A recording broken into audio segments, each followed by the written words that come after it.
Drainage chapter में हम पढ़ेंगे सबसे पहले ड्रेनेज के बारे में। ड्रेनेज क्या होता है? किसी भी क्षेत्र का जो नदी तंत्र होता है, river system of any area is known as drainage. किसी भी क्षेत्र में नदी तंत्र को सबसे पहले हम समझते हैं। नदी तंत्र क्या होता है? नदी और उसकी सहायक नदियाँ, रिवर एंड देयर ट्रिब्यूटरीज, जो उसकी सहायक नदियाँ होती हैं वो किसी भी क्षेत्र में क्या फॉर्म करती हैं? रिवर सिस्टम को फॉर्म करती हैं। और किसी भी एरिया में पाया जाने वाला जो रिवर सिस्टम होता है उसको बोलते हैं ड्रेनेज। सेकेंड थिंग इज होता है ड्रेनेज बेसिन। ड्रेनेज बेसिन क्या होता है? The area drained by a single river system is called a drainage basin. किसी भी क्षेत्र में एक नदी तंत्र के द्वारा जो भी कुल सिंचित क्षेत्र होता है उसको बोलते हैं रिवर ड्रेनेज बेसिन या रिवर बेसिन। तीसरा होता है वाटर डिवाइड। जब दो रिवर सिस्टम अलग होते हैं किसी अपलिफ्टेड लैंड के थ्रू, उसको बोलते हैं वाटर डिवाइड। फिर आते हैं ड्रेनेज सिस्टम ऑफ इंडिया।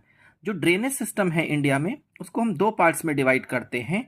एक होता है हिमालयन रिवर सिस्टम, दूसरा होता है पेनिनसुलर रिवर सिस्टम। ये दोनों बहुत इंपॉर्टेंट है। फिर हम देखते हैं इसमें हिमालयन और पेनिनसुलर रिवर सिस्टम में डिफरेंसेस के बारे में। जो हिमालयन रिवर सिस्टम है उसमें हम देखते हैं यहाँ पे इसकी ओरिजिन जो होती है वो हिमालय से होती है। हिमालय मीन्स ग्लेशियर से होती है। सेकेंड आप देखते हैं कि जो पेनिनसुलर रिवर सिस्टम है ये ओरिजिनेट होते हैं पेनिनसुलर प्लेटू से। पेनिनसुलर प्लेटू से ये ओरिजिनेट होते हैं।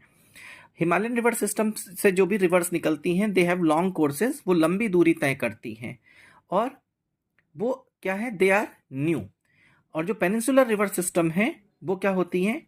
They have short courses, they are old. वो पुरानी हैं और उनके द्वारा नदियों के द्वारा जो तय की गई दूरी होती है वो क्या होती है? कम होती है। आप इसका एग्जाम्पल देख सकते हो।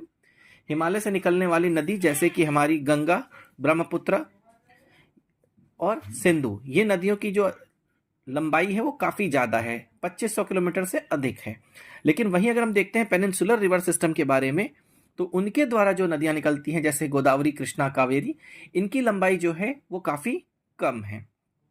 इसके अलावा जो हिमालयन रिवर्स होती हैं वो होती हैं पेरिनियल। पेरिनियल का मतलब होता है सदा नीरा, जिसमें साल भर वर्षा का जल या ग्लेशियर से जल मिलता रहता है। और जो दूसरी रिवर होती है वो होती है हमारी पेनिनसुलर रिवर है, ये है सीजनल। सीजनल इसलिए कहा जाता है क्योंकि बरसात के दिनों में इनमें ज़्यादा पानी की उपलब्धता होती है बाकी दिनों की अपेक्षा।